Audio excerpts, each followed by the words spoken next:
Hello, my friends. Happy Thursday. I'm Mrs. McBride coming to you live from room 219. What I wanted to look at today was the Kepler's Law Lab. So if you were in class on Tuesday, I gave you a paper copy of this. If you were virtual, you're probably going to want to print a copy of this, and specifically the last page with the graph. The other stuff could be done on a separate sheet of paper, but you're definitely going to need the graph.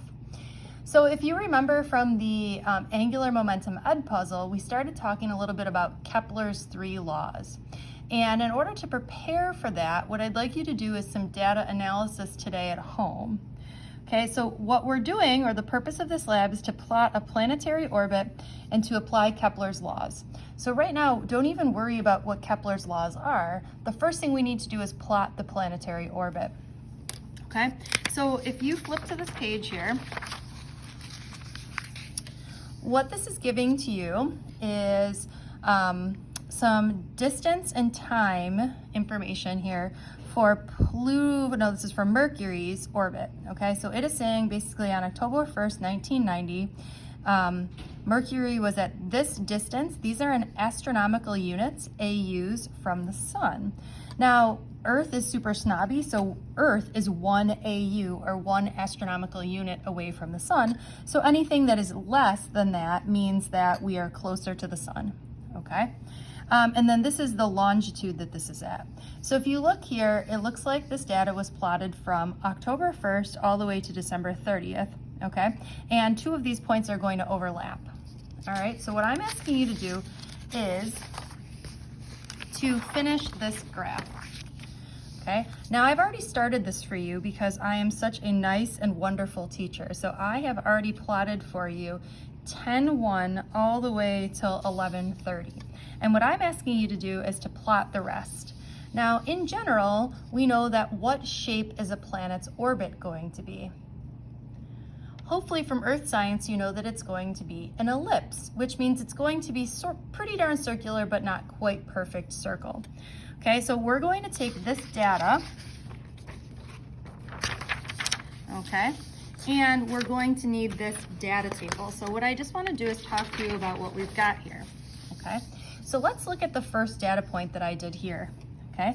This is what's called polar graph paper, okay? So the way polar graph paper works is that you don't have to use a protractor, okay? So down here, this is our 0, okay?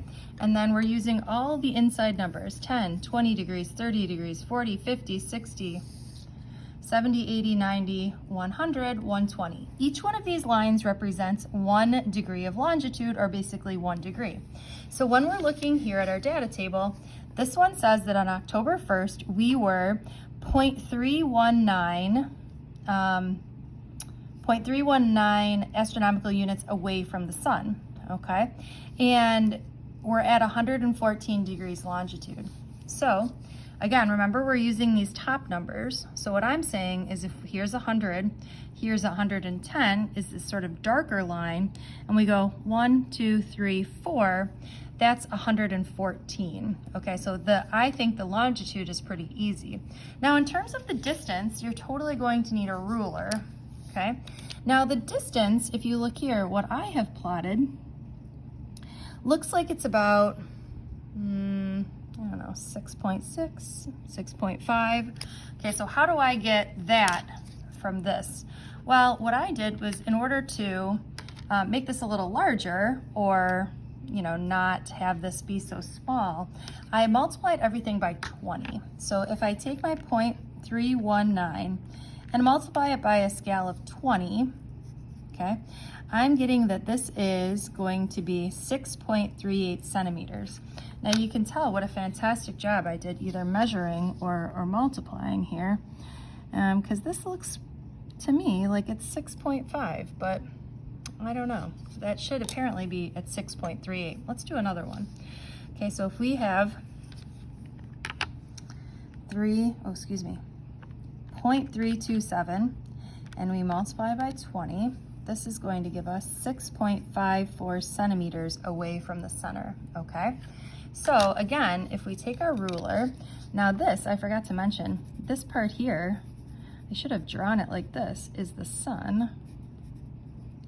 Okay, so this is our sun here, and it is 0.327 astronomical units, or in our graph, it's going to be 6.54 centimeters. So if I measure over here from the sun, from the center, again, 6.54, looks a little bit longer than that. Maybe, I don't know, maybe my measuring is not that great this morning. So, all right, so what I need you to do is, you're starting at 11:30. Okay, that's the last point that I did. So you basically have to do all of December. So let's do one more point together and then you're good to go. Okay, so I'm taking 0.392 and I'm multiplying by 20 to get 7.48 centimeters. So that's how far I'm going to measure, and I need to put this dot at 332 degrees. Okay, so if I look down here, we know that this is going to create a circle, so it's going to be pretty darn close to this one, right? So here's 330. It would help if I put that in the camera view. Here's 330, here's 331, 332. So I know it's going along this line here. My guess is it's going to be somewhere around here because I know it's a circle. I'm taking my ruler and I'm measuring from the sun, or from the center, 7.84 centimeters away. So I think it's easiest to always put this at the start, okay, or this at the center. And I'm going I probably shouldn't have drawn the sun there because now it's hard to see where the actual center is. Okay, 7.84, so 7.56784, okay? So I get something that looks like this, and I'm going to label that this particular dot is 12.2.